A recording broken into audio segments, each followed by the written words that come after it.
Very good morning, dear students. Today's topic is our first poem of Flamenco, My Mother at 66. This is written by Kamla Das. She was born in 1934 and passed away in 2009. An Indian poet, born in Malabar, Kerala. She is recognized as one of India's foremost poets, one of the leading poets India had. Her works are known for their originality, versatility, and indigenous flavor of the soil. So, she has written with originality and versatility also. The flavor of India can be seen in her poetry. Kamla Das has published many novels and short stories in English. In Malayalam also, her original name is Madhavi Kuti, right? So, this must be the pen name she's using. Some of her works in English include the novel Alphabet of Lust, collection of short stories Padmavati and The Harlot, the other stories also, in addition to 5 books of poetry. So her forte is poetry writing. She is a sensitive writer who captures the complex subtleties of human relationships. This is what she always talks about. The subtle emotions which cannot be expressed in words are found in her poetry. She basically writes about human relationships in a lyrical idiom. Lyrical means in a poetic language. My Mother at 66 is an example. So you are going to see how a subtle relationship between a mother and a daughter has been discussed in this poem. Now, the theme of the poem is also very important.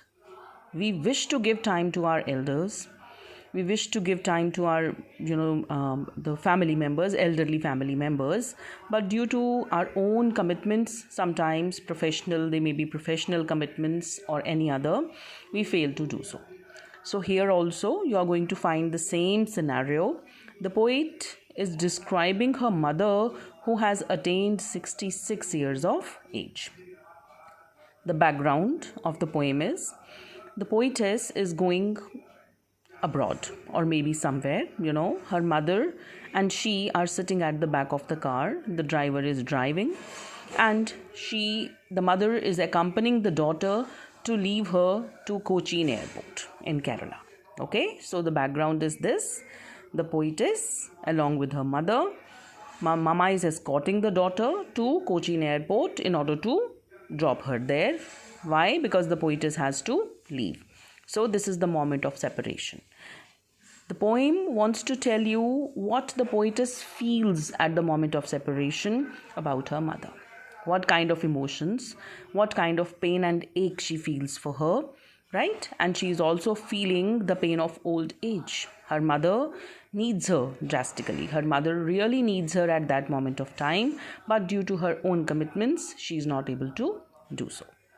So let's come to the poem itself. Driving from my parents' home to Cochin last Friday morning. So they are driving, as I have told you. Where from? From the parents' home. Where they are heading to Cochin airport.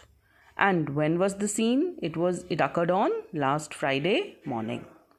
I saw my mother beside me. Beside me means sitting next to me. Doze, open-mouthed.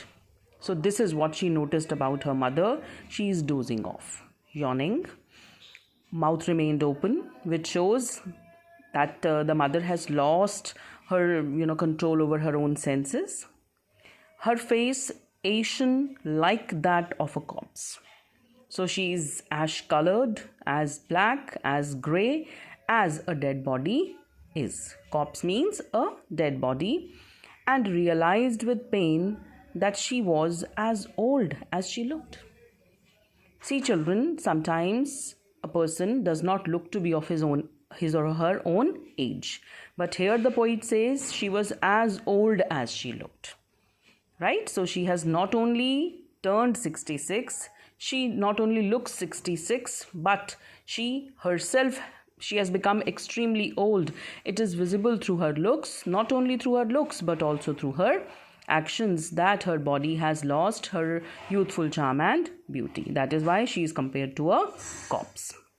The use of word like shows the poetic device is a Simile. Mother's Asian face has been compared to a dead corpse.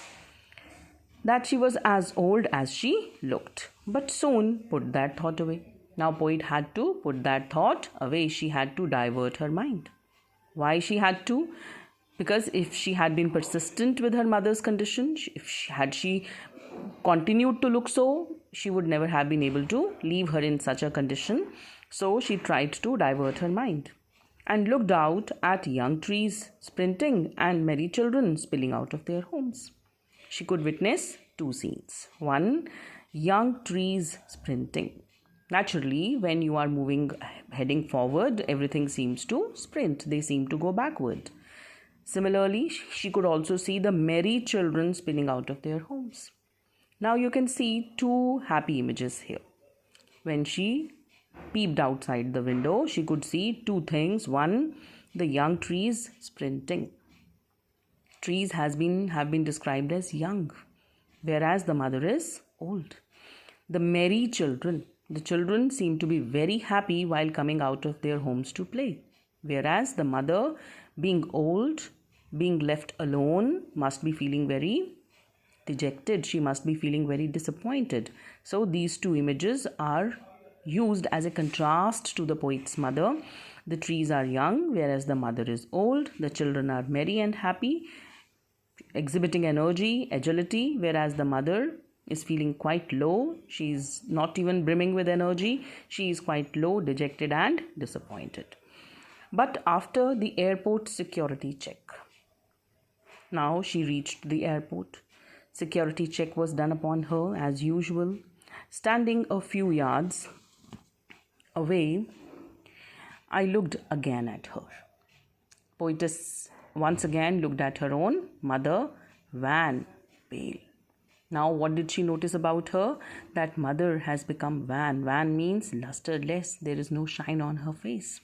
Pale, very dull, as late winter's moon. So the poetic device used here once again is simile, right? Because the poet has compared her mother's wan, dull face to a late winter's moon. The late winter's moon is very dull and foggy. It is hidden behind fog. It does not exhibit its full light. Similarly, the mother has lost her youthful charm and beauty and felt that old familiar ache. Ache means the sense of pain. The poet once again witnessed the same ache and pain as my childhood's fear, which is every child's fear. What is every child's fear? The little children are always afraid to get separated from their mothers. So the same kind of ache and pain the poet also feels, separation from her own mother. But all I said was, see you soon, Amma. Eventually, at the end of the meet, at the end of this farewell, adieu, the poet said she could only say, see you soon, Amma, which generates reassurance. So this see you soon, Amma Bache has two inherent feelings, that they are hopelessness as well as hopefulness. What hopelessness this is generating? That she might not be able to meet her mother again. Okay, so this is the kind of fear emerging in her mind. But at the same time, it's a kind of hope. It is reassurance that yes, when the next time she comes, she would be able to see her mother again. And all I did was smile and smile and smile. Poet ended that meeting with a smile. Why? Because she did not want to make it a sad farewell or a unhappy one. She wanted to give her mother a reassurance that yes, Mama, we are definitely going to meet again. Also, at the same time, the smile is a fake smile, bache. She is hiding her real pain. She is hiding her real emotions. She is hiding her, disappointment, helplessness at this juncture at which she has failed to help her aged, ailing, 66-year-old mother. So here the poem ends. Now let's turn on to the question answers also. The poetic devices I have already told you. There are predominantly it is simile.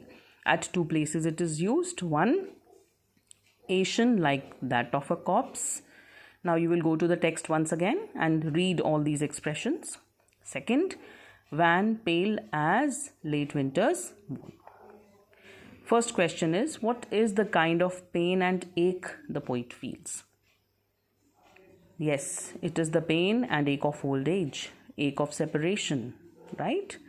Young trees described as sprinting. Trees, I have told you, exhibit energy. They exhibit youth, whereas the mother is lacking in both of these things. Why has the poet brought in the image of merry children spilling out of their homes? Once again, it is a contrast with mother's condition, right? So these are images also. The poetic device used can be said as imagery, because the image of trees, the image of children spilling out of their homes also come to our mind. So this image is also once again used as a contrast to the poet's mother's present condition. The mother is not as merry as these children are. Why has the mother been compared to a late winter's moon? Because she is wan, pale, dull. She has also lost her youthful charm. What do the parting words of the poet and her smile signify? What are the parting words used by her? See you soon, Amma. These are called the parting words. What are the parting words? The words that we utter at the time of separation from someone. So these are the parting words used by her. The parting words signify what? Her helplessness, her simple, dejection that she is not able to help out her aged mother. At the same time, the smile also signifies her pain, her ache that she is feeling at the time of separation from her mother. Okay, she is hiding her real emotions behind this fake smile. I hope you have understood the gist of the poem, children, and whatever the poem wants to tell you. If you have any problems, you can always contact me. Thank you so much, children.